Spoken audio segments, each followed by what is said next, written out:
Claude Design, make decks and prototypes you can actually edit.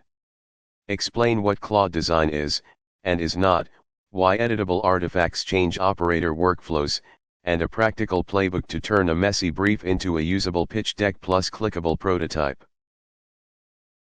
Most AI content demos focus on making something pretty. But the real cost in modern work is turning messy thinking into artifacts other people can review: slides, one-pagers, prototypes. Claude Design is interesting because it aims at the painful part, producing something you can actually edit, not just admire. From Anthropic's launch post, Claude Design is an Anthropic Labs product for creating visual work, designs, prototypes, slides, and one-pagers. The key distinction is workflow. If the output is editable, teams can treat it like a first draft and iterate. If it's not editable, it stays a demo. Here's the operator playbook.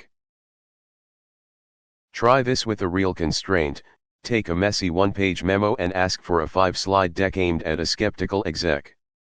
Then ask for a clickable prototype of one screen that matches slide 3. If the tool can keep your edits coherent, and you can tweak one slide without breaking the rest, it's not a toy. It's workflow leverage. The skeptical question is, what does it get wrong? Adopt it like this. My take: Claude Design matters if, and only if, it reduces iteration cost on real artifacts. Editable is the hinge. If you can iterate slide by slide and hand off cleanly, it's a workflow upgrade. If you keep regenerating whole decks, it's still a demo. Question for you: would you trust AI to draft your next deck if it was fully editable?